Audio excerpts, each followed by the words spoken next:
discussing how contractors can finish strong and finish well when they decide to exit their business. This is the Contractor Succession Podcast.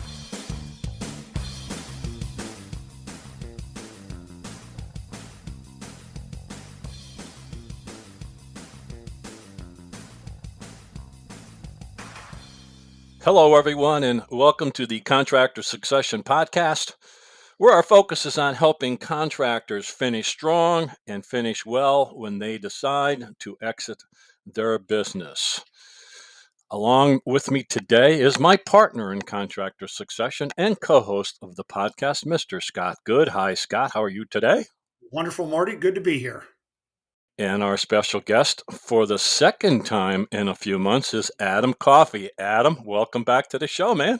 Hey, Marty, Scott, good to see you. Good to be seen. Glad to be back. Hope all your listeners out there are pumped up and ready. They are, because I put it out and people are already saying, "Oh, is this the first one you're talking about or the second one?" I said, "No, we got more to come." This is like one of those commercials. Stay tuned. There's more.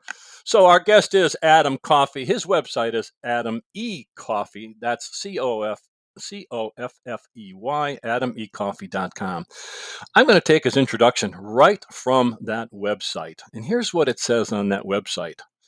Adam is the blue-collar CEO, independent director, private equity expert, best-selling author, Army veteran, executive coach, keynote speaker, and mentor.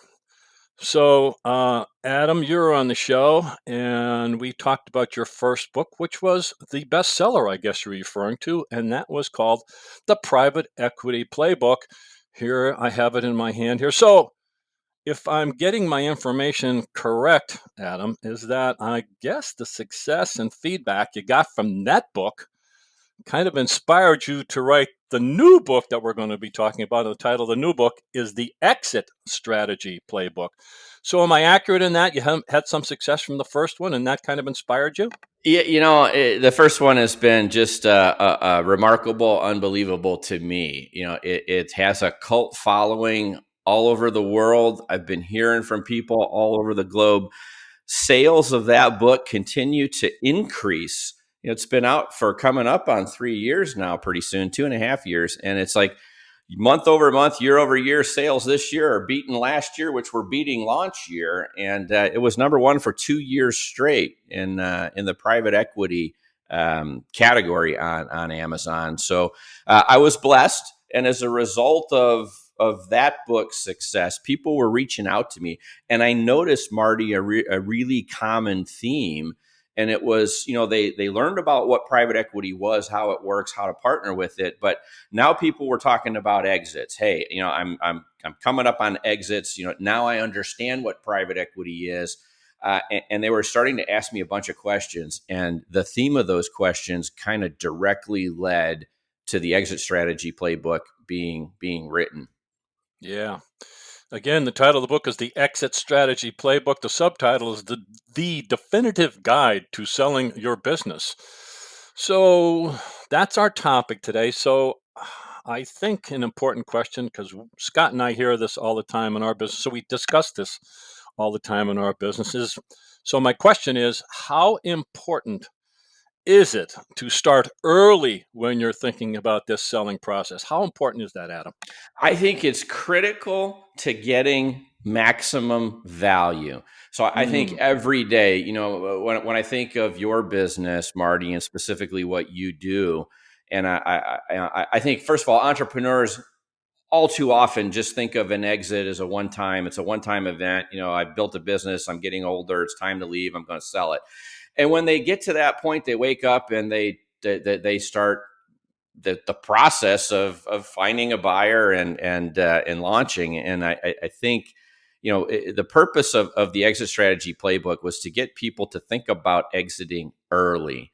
And the reality is, I think to get the best outcome, someone should start preparing for sale. If not the day they started their business, then certainly around 3 years before it's time to actually transact, because there are some things that you can do, as an owner in the years leading up to the sale in order to be best prepared to present your business in its most favorable light and to make sure that you have and achieve maximum value when it's time to exit. Yeah, that's certainly something that we talk about all the time. On page 12 of the book, I like this comment, so I want you to go a little deeper on it. You tell us, in quotes, selling your business is an art. Selling your business is an art. Go deeper on that, Adam. So I literally, as a result of being a CEO for 20 years and doing the buy and build strategy, which is I'm the platform company owned by a private equity firm, and we're going to buy a bunch of companies and bolt them together and create an empire. And so in my 20-year career, literally, I've bought and sold over 100 companies, and they range in value from 1 million in revenue to $1 billion. And, think of anything we do in life. Very seldom do we come out of the gate, do something for the first time, and we're an expert, right? I Yeah. think certainly, boy, one thing I've learned as I've gotten older is patience. I like to do I do woodworking, and when you're a young guy trying to bang something out real quickly, your quality is somewhat suspect. Today, I have patience, and the work and the things that I crank out of my wood shop today are so much better than what I did 20 years ago. And it really comes from experience. When someone first starts a business, there's a lot they don't know. They make rookie mistakes and they learn. They learn from experience. And as they get older and have been running their business for a while and they start thinking about exits, the common mistake I think that entrepreneurs make is they think that their expertise in running and building a business somehow translates automatically to being an expert in selling a business. And that's the first critical mistake I think entrepreneurs make. Yep. When you're doing something for the first time, and for most people, exiting a business, is something they've only done once or twice. What I wanted to do with this book was take the experiences of buying and selling over 100 companies in 20 years and to kind of share some of the lessons and best practices that I've learned to help that entrepreneur level the playing field and become an expert. And that's why I call it an art. It is definitely an art. You learn as you do something repetitively. You learn about mistakes not to make again. You learn best practices, and so I think that's what I mean by it's equal parts art and science. Yeah. I'm going to ask the question, but I'm going to ask Scott to follow up on it. In part one, you have the book broken down into parts. In part one, you talk about different kinds of buyers. So tell me more about that. Strategic buyers, financial buyers. Tell me more about that. And Scott, will you follow up with that when Adam gives us some feedback, please? Okay, so part one of the book, the universe of buyers. Purpose of the book again is to get people to start thinking. And if they've picked this book up and it's at least 6 months to a 3-year period before they're going to sell, you really need to start thinking about what it is that you're trying to accomplish in a sale. And I think if you talk to most entrepreneurs, they'd say, "I want the highest price." Okay, that's one way to go. But what about the circumstances that you're in as an individual? What about your employees? What about the future that you desire to have post transaction? Are you going to keep working? Are you going to retire yourself? I mean, each of these different classes of buyers have different attributes about them. And by learning about all the different kinds of buyers, strategics who keep the lights on, strategics who ask you to lock the door on the way out and don't let it hit you in the rear. If I'm a 45-year-old and I'm transitioning, but I want to keep working, boy, if I pick that kind of buyer, did I make a mistake? And so it's to not only educate on who the different kinds of buyers are, but then maybe also when it would be applicable for you as an entrepreneur who's selling to think about, that's a possible buyer of my business. Let's put that one aside. And as I keep going through the other universe of buyers, very quickly, I think most entrepreneurs can then kind of zero in on 2 or 3 paths that are potentials. Because like most things in life, you say you're going to build a house, you can build a house many different ways. You can sell a company to many different kinds of buyers, but Yeah. each of them have different needs. Each of them have different outcomes post-close. And you need to understand that up front and make sure you're aligning your desires and needs with the buyer universe desire and needs in order to get a better outcome. Yeah. Adam, I really enjoyed the way you put this book together. When I read the private equity playbook the first go around, I said, this guy knows how to write a book. It's very well thought out, very organized. And when I started reading this one, I figured, and I went back and I remembered you do have military background, which is obviously where your organizational skills come from. But the way this thing is written is very logical, very well thought out.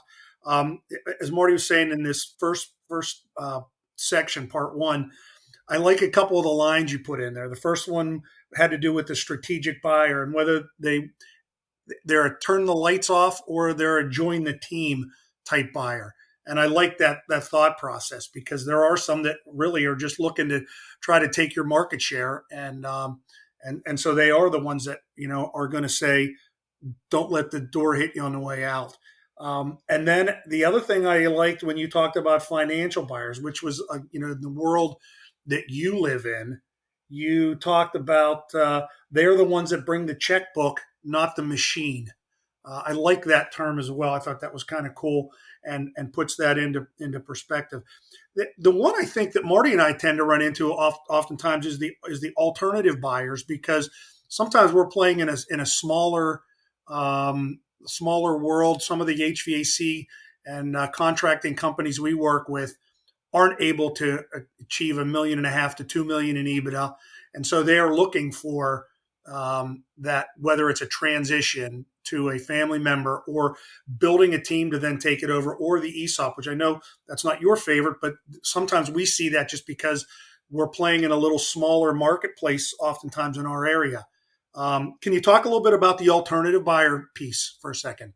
Sure. And again, even in the alternative buyer segment, you're going to find multiple avenues of potential exit paths. And so when I talk about, so there obviously are different size businesses, and if you're a relatively small firm, chances are you're not going to pick up the phone and engage KKR, and land with Apollo or Carlyle or one of the world's biggest private equity firms. And so, you still have a viable business that you've built over time that has sustainable revenue and earnings, and it has extreme value. But who are you going to find, to take that business over? And I try to use some real life examples in the book. My brother and I bought an insurance agency. We were the alternative buyer to the man who started that agency. And as he got into his 70s, he was too small to sell to a financial buyer. There weren't a lot of strategic buyers active gobbling up insurance agencies like there are today. So the strategic universe was somewhat limited. And so he really wanted, some type of an alternative situation. And I think the easiest thing for most people that are listening here to understand is, I'll use the analogy of the dentist. So a dentist starts a practice. They're in business for 40 years. As they're starting to age and get closer to retirement, very typical for a dentist to bring in a younger dentist to partner with them for a few years, transition the client base. And while that new dentist is coming in stage left, the old dentist is exiting, stage right. And it's a very, smooth and methodical transition. And that type of an owner operated model, you see it frequently in service businesses. So not just HVAC, but you'll see it with carpet cleaners. You'll see it with dry cleaners. You'll see it with pool cleaning companies, or anywhere someone has a viable business. There's a demonstrated need. They have a regular stream of revenue, but it isn't going to be $1 billion business someday. you'll find a bunch of different alternative type buyer classes. And oftentimes, what you'll find as an entrepreneur is there are multiple buyers in multiple classes who could fit your potential exit and meet the criteria that you're looking to achieve. And so that's why I think it's important in this section of the book, we're talking about the universe of all these buyers, because when you're done reading that first section, I think an entrepreneur could quickly make a list and say, hey, of all the different things that were discussed, here's the 3 different classes of buyers I should hone in on and target. And, strategic, they come in 2 flavors. And, here's an interesting, side note. So I've built 3 large national service businesses in my career.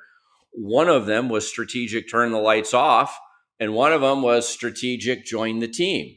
And very different ways of running the business. I'm a nice guy, and my ultimate goal and objective was the same, to build, a best-in-class service company in the industry that takes care of employees, that is a good steward to shareholders, and to customers. But even myself as a buyer can, take the form of and have different needs as a buyer just based upon which company I'm running at the time. And so there's no right or wrong. There are different strategies people use for very defined reasons. And it's because of this phenomenon that I think a seller needs to really get an education on, hey, who are the buyers? Who should I think about? What are my needs? And if I don't ask myself these questions beforehand, I'm certainly not going to ask them in the middle, because I get distracted with all of the things going on around a sale process. So, a lot of alternative buyer transactions happen every day. But one thing I have seen in the last, several years is that where there are and used to be like a bunch of owner operated businesses and opportunities, you'll also now find very large strategic platforms that are gobbling up, hundreds of small businesses. When my brother and I sold our insurance agency, we sold it to Acrisure. They're a multi-billion-dollar company, and they're buying insurance agencies by the hundreds. And and ultimately there'll be a huge IPO down the road. But traditionally, we bought that agency from an owner. We were an owner operator, kind of transitioned over to my brother, and now we're selling to a strategic. We also could have gone to an owner operator again. But it's the good thing for sellers today is you'll find multiple buyers for every asset class. Yeah, a couple of my friends / clients have already read the book, and one of them is kind of newer in this whole game, if we'll call it that, been around only for a few years, but thinking about exiting. And the other one is more advanced and actually thinking about private equity. And both of them commented that there is something for everybody in here. I want to make sure we make that point. That's the point that you are making, Adam, is that no matter where you're at, there's lessons in here that are very, very good. So let's talk about some key items that you need to address when preparing your business sell. You said, hey, look, it started ideally 3 or 4 years ahead of time to start thinking about this. What are some key items that we should be looking at when preparing our business to sell? I'm assuming getting your financial house in order is one of them, but let's go deeper. Sure. Well, so one let's just touch on real quick is real estate. Very common for me to encounter sellers of businesses when I'm a buyer who, over the course of building their contracting business, over the decades, have accumulated a real estate footprint that's associated with that business. And I find this to be fairly common. I tried to do some research. I think it was around 90% of the time when I buy a business from an entrepreneur, they own some real estate. And I try to tell people in the book that no buyer class wants to own your real estate. And so a couple of years in advance of a sale, a seller needs to take the real estate empire that they've developed, spin it out into a separate entity, and then put in place a fair market lease back to the operating company. And as long as it's a fair market lease, you could have a duration of, say 7 to 10 years. 10 years would be a little on the long side, but 7 would be certainly typical. And then you can develop this separate income stream from being now, a commercial real estate owner. And but most buyers really don't want the real estate. They don't want it for two reasons primarily. One, it's a different asset class. And so if you're selling to a financial buyer, strategic buyer, they're seeking to build density in their business or create a platform that they're then going to grow from. And real estate is just a different animal. And so they it's a different set of diligence requirements. Yeah. It's got different characteristics about it. Imagine how hard it is. If you talk to a private equity guy, they'll tell you, look, for every 50 companies, maybe every 100 companies I get a teaser on or look at a book, I may get involved in 10 processes and I may buy one company. And so the hurdles that they have to go through to qualify an investment and get it all the way to the closing table are hard enough.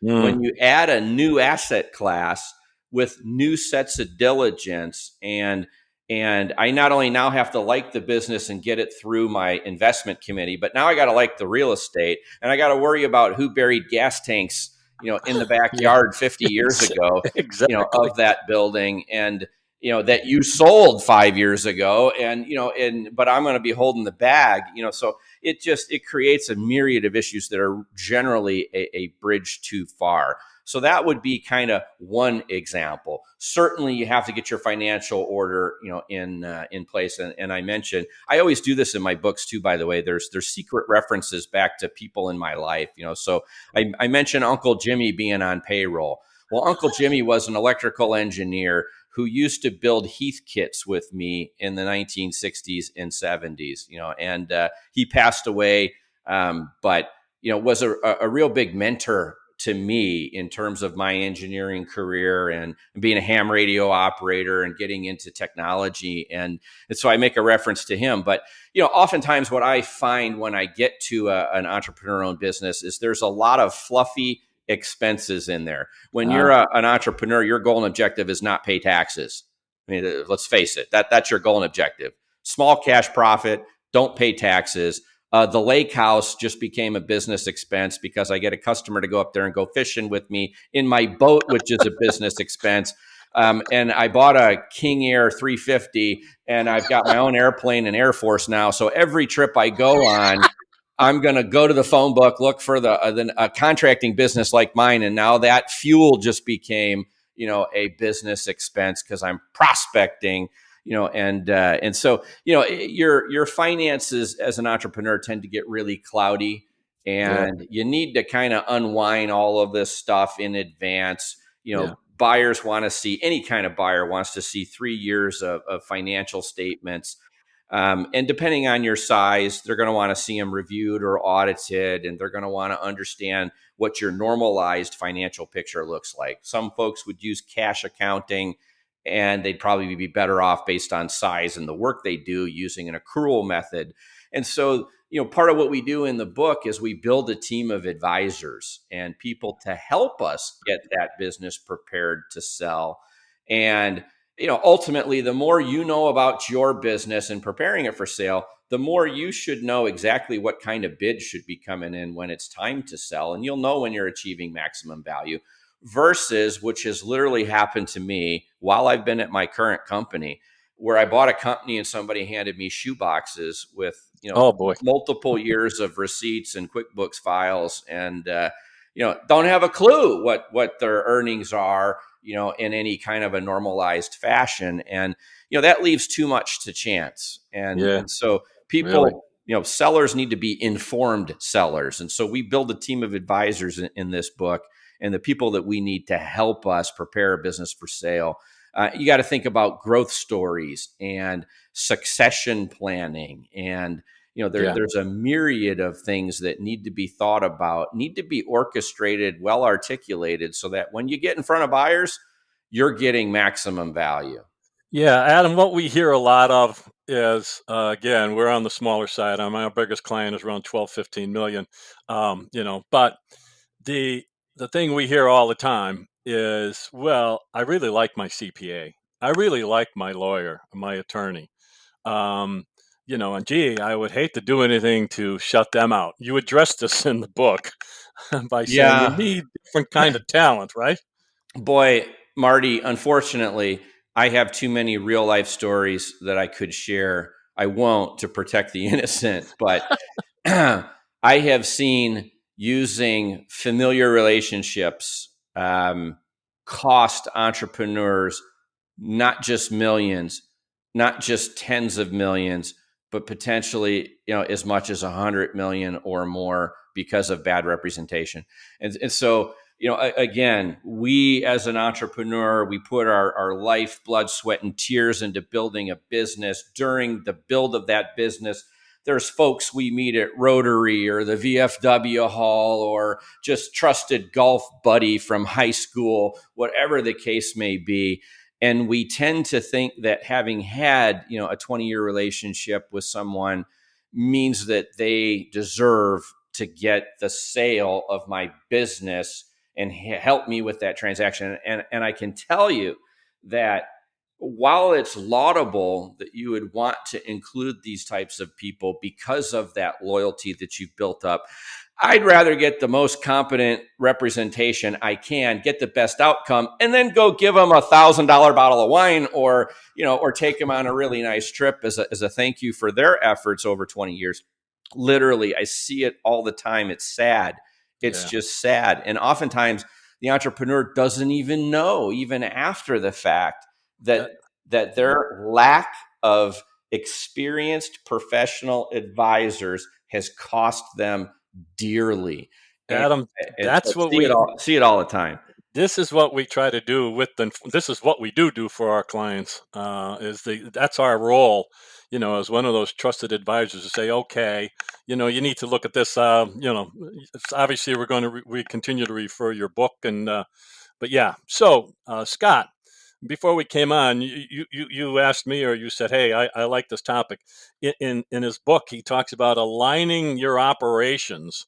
So, Scott, you have a question around that, or when he talks about aligning your operations? You had four ways to grow the business, Adam: the organic, growing the margin, acquiring companies, and then working with the consultants. Maybe you could elaborate a little bit on that. I liked all four of those.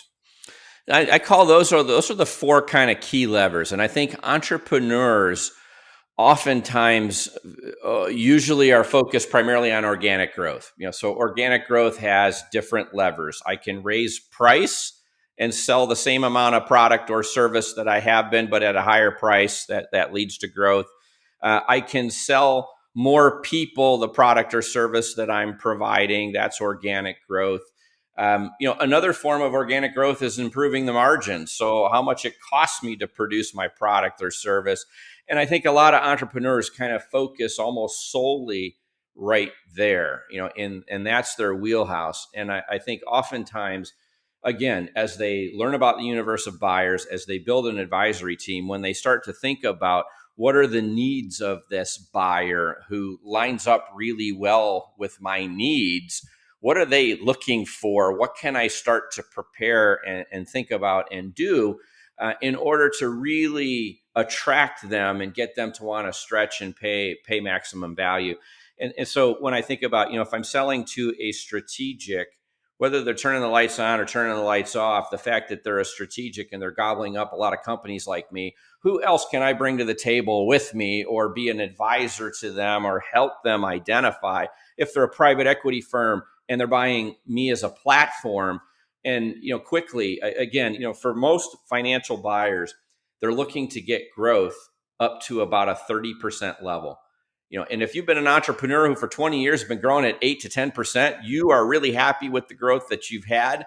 But if you're growing at 10% a year, the law of 72 says it's going to take you 7 years in order to double the size of the business. Well, a financial buyer in a private equity world wants to quadruple your business in 5 years. And in order to do that, you got to grow at 30%. And if you're growing at 30%, you double in size in 2.8 years and you quadruple in size in 5 years. And to get to that kind of growth, we have to amp up organic growth in the business, either more price, more customers, or more things to sell, or improve my margins.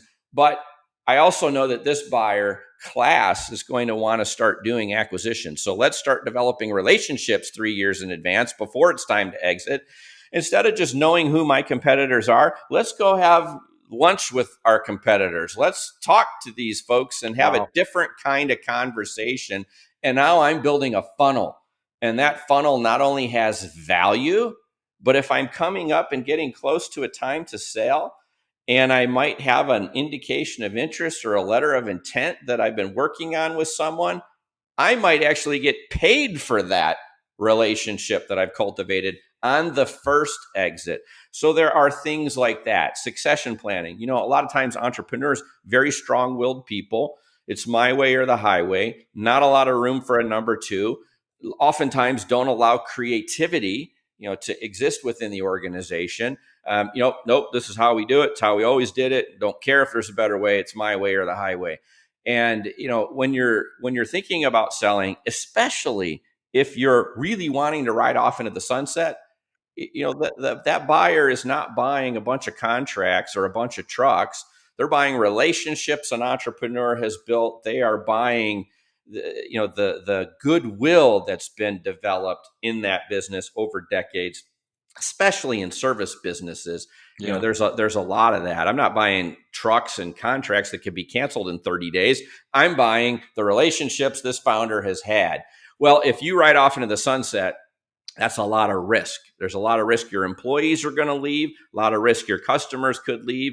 And me as the new owner could be holding a bag that empties out the bottom, and it's a house of cards that falls down when you walk out the door.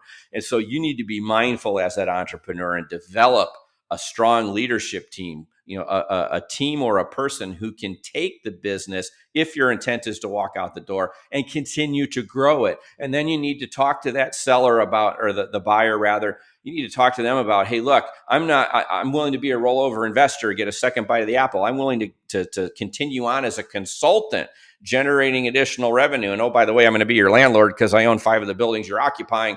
And, we're going to do all of this stuff and I'm going to help you achieve that 30% growth rate. There's a lot of thinking, that gets, that can get developed in the years leading up to the sale. And if you, depending again on who the buyer is, if you can really tell the story that they want to hear, and more importantly, potentially have already accomplished some of what it is that they're seeking to do, you've just made your business all the more valuable to them. So again, this book is all about maximum value. When I wrote it, the first working title was Maximum Value. And it was my publisher who said, well, you just had a number one bestseller for over 2 years, and it was a playbook. So why don't we make this one another playbook? I'm like, okay, playbook it is. Adam, I'm glad you did. And you listen to the advice. Good for you. So everything we've talked about, it looks like we have we prepared people for this process. Of course, they have to read the book. But so what advice would you have? So we've taken to this step. So what advice would you have for the sellers about interacting with these buyers? So they both potentially have some buyers. What advice would you give for that?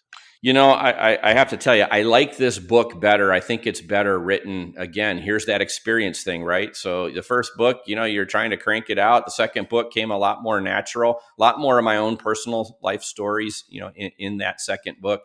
And, I literally have seen, buyers walk away from deals because of the actions of a seller when their guard was down. So we talk about that in interacting with buyers, how you need to be on your A game always. And, it's funny because at least in the private equity world, also certainly in the strategic, every buyer wants to have dinner with a seller.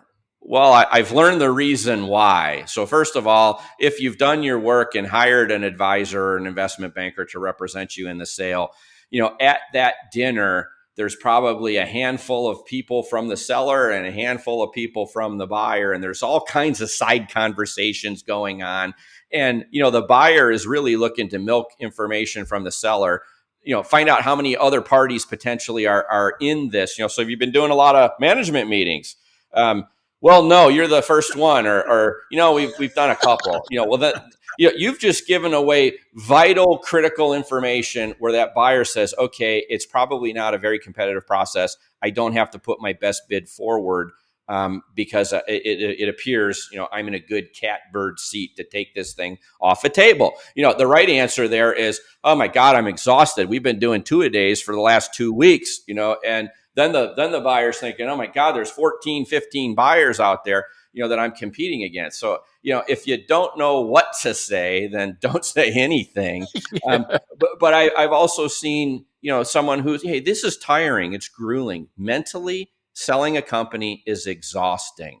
And doing a management meeting with a potential buyer and spending 4 or 5 hours really with heightened awareness on every word that's coming out of everybody's mouth and answering all these nuanced questions.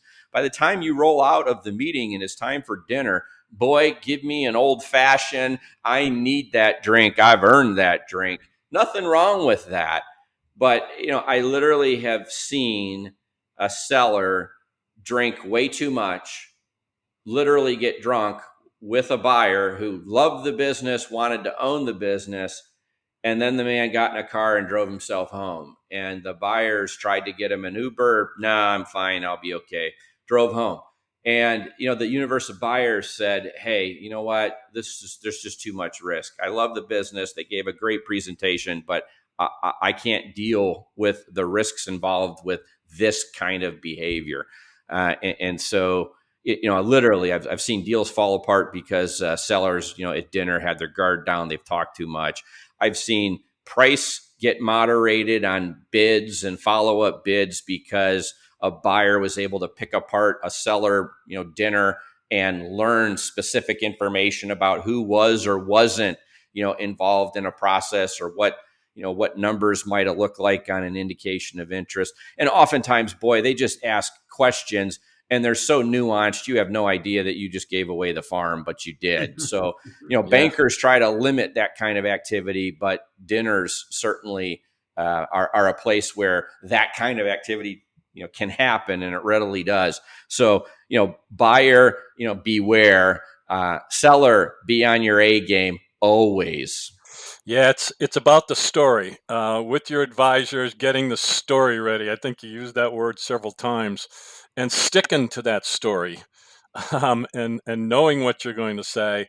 And if you're not sure, probably don't say anything at all. And yeah, the golf course could be someplace else where loose lips might sink ships. Yeah, and Marty and Scott too. I would tell you that one of the things that I think are a huge takeaway for me and all the interactions that I've had with sellers is, if you do the steps I lay out in the Exit Strategy Playbook and prepare yourself for sale 3 years in advance, by the time you actually get to sale, not only does it move quickly, but you're running such a better business over that 3-year period that you've probably already accelerated your growth, and you are going to get probably a much higher maximum value versus the guy who comes in one day and says, you know what, I've had enough. It's time to sell.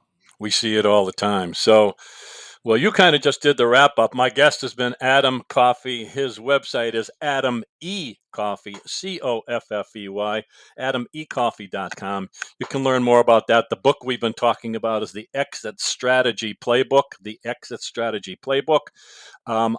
If you are interested, you can certainly go back to the first one, and that is the Private Equity Playbook. And he's already pointed out that he advised that these should be playbooks. So I'm interested to see what the next playbook is going to be about. But before we wrap up, Scott Good, what closing comments, questions, or thoughts do you have for Adam? Well, Adam set us up perfectly because he talks about this 3-year thing. And that's where Marty and I like to get involved with clients 3 years before they're ready, because in most cases, they're not ready. In most cases, their business isn't structured to sell. And by getting that 3-year window, that allows us the opportunity to get in and coach and teach, and then be able to turn it over to a guy like you to give them a good price and give them a nice transition out of their business. So thank you for writing the book. Yeah. And Adam, I want to give you the opportunity. Anything we should have asked you, we didn't ask you, or any closing comments to wrap it up? No, hey, thank you to your listeners for tuning in. I appreciate the relationship I've developed with the two of you. You represent some of those competent advisors, that I talk about in my book, and I think the final word to all the entrepreneurs out there, selling is something you do once in a lifetime. Sometimes people may do it twice. I've done it 100 times, and I've tried to take kind of the cliff notes of everything I've learned and put it into this book. Not so that I'll pay a higher price for your company, but so that you as a seller will have a better experience. Nothing I love more in life than closing day, and watching an entrepreneur, hitting enter on his keyboard as he's watching his bank account, and all of a sudden, the numbers hit, and it's like, oh my God, those are fun days for me too. And so I think that, that we should put pride aside. We should recognize we need competent help and advice, and we should learn from others who've been there before us, and not repeat those, rookie mistakes. So hope everybody out there enjoys the book. Thanks for having me back. Appreciate that. Look forward to talking to you guys again soon. Well, when the next playbook is out, let me know. Adam Coffey has been our guest, the Exit Strategy Playbook. Adam, thanks again for being part of the Contractor Succession Podcast. Great to be here, guys. Thank you for listening to the Contractor Succession Podcast. You can learn more about us at our website, contractorsuccession.com. You can also find us on Facebook, LinkedIn, and Twitter.